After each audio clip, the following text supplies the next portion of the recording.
इति वासुदेवाय द्विमूर्धा कालनाभ हेति इल्वल आदि जे प्रहेति सपुनीभूत संतापन वज्र दर्शन विरोचन हयग्रीव जे शंकुशिरा कपिल नाम महावीरा जिमुत धुंदुभिभूत तारका चक्रजीत उत्कल शुंभ जे निशुंभ वरिष्ठ मुनि पुनि जम्ब त्रिपुराधिपजमय पौलम अरिष्ट कालेय निवास कवच सहित अपरे दैत्य विरजेते न पाई अमृतर भाग मने बहिले महाराग देवंकु युद्ध करि गले असुरे बेरिले गले करन्ति सर्वे शंखनाद दुन्दुभि तुले बहुवाद्य हेमन्ते बलि बल चाहि सकल दिले कोप बहि साजिले सुरपति संगे अशेष घोर रणरंगे ऐरावत स्कंदे बसी पूर्णिमा रात्रे शशि जे युद्धपति आरोही आनंदे वाद्य नाद करी निज बाहने शकर तुले अशेष देव विजय कले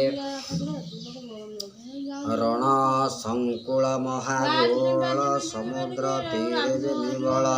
शबद शुभ ऋतु मूले नीड़िले सर्वदिग पाले शस्त्र उंचाई कोप मन नाम डाकंती अन्य निकट मिली हुरनादे युद्ध करन्ति माल बंदे इंद्रर तुले बलि जुझे दारुण सेवा सुर माझे स्कंद तारक अवहेले युद्ध करन्ति बाहु बले वरुण हेति बेनि वीर प्रहेति विप्र युद्ध कर जमर तुले काल नाभ विश्वकर्मामय दानव संबर त्वष्टा तुले रण सविता तुले विरोचन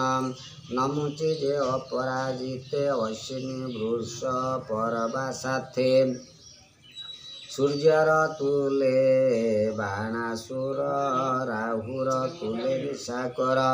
पुलमा संगते समर करई अनिल देवीर शुंभ निशुंभ भद्रकाली जम्भूरे वृषा कपिमिली महिषे विभाव सुजुझे गहळे देवा सुर माझे उल्लल बातापीर मेळे संग्राम ब्रह्मपुत्र तुले दुर्मर्ष तुले रतिपति उत्कले मातृका युझन्ति गुरु भार्गवे युद्ध होर नारका तुले सैन्यश्चर निवात कवच मरुते कालेय वशुंक संगते पोलम विश्वदेवा संगे युद्ध करन्ति रणरंगे देवे असुर गण संगे निर्घाते शुद्धि रणरंगे रुद्रंक क्रोधवश गण आवरे कले घोर रण हेमंते महारण मध्ये देवदानव बाहुयुद्धे समस्ते माल युद्ध सारी धाइले करे शस्त्र धरी खड्ग तोमर सरवृष्टि भूषुंडी चक्र गदारुष्टि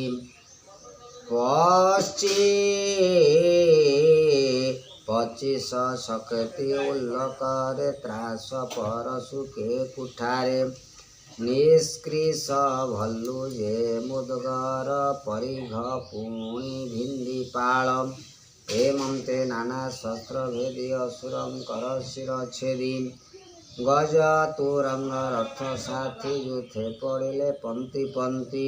शस्त्रे खंडित कलेवर निरते गलई रुधिर बाहु हृदय शिरे छिड़ी पड़िले दशन कामुड़ी नाना आभरण आयुधे भुज सहिते नाना छंदे गज तुरंग मृत पिंडे आच्छादी रहे युद्ध खंडे कबंध उठी रण मध्ये नृत्य करन्ति वाद्य नादे ତୀକ୍ଷ୍ଣ ଖଡ଼ଗ କରି ଧରି ଧାମନ୍ତେ କମ୍ପେ ବସୁନ୍ଧରୀ ବଳି ଯେ ଇନ୍ଦ୍ର ସଙ୍ଗେ ଥିଲା ଅନେକ ବାହୁ ଯୁଦ୍ଧ କଲା ଗିରି ନ ପାରି ସାଲ ଯୁଦ୍ଧେ ବସି ମାୟା ବିମାନ ମଧ୍ୟେ ଧନୁକେ 10 ଶର ଧରି ଇନ୍ଦ୍ର ବିନ୍ଧିଲା କ୍ରୋଧ ଭରି ତିନି ନାରାଜ ଐରାବତ ବିନ୍ଧିଲା ଆତ୍ମାର ଆୟତ ଚାରି ଅଶ୍ୱକୁ 4 ବାଣ ବେଗେ ବିନ୍ଧିଲା ଦୈତ୍ୟରାଣ ମାତଳି ସାରଥି ଇନ୍ଦ୍ରର ଥିଲା ଯେ ରଥର ଉପର ଯହୁଁ ବିନ୍ଧିଲା ବୀର ଡାକି ଇନ୍ଦ୍ର ଧାଇଁଲା ତା ଦେଖି ଇନ୍ଦ୍ର ଧାଇଁଲା ତାହା ଦେଖି।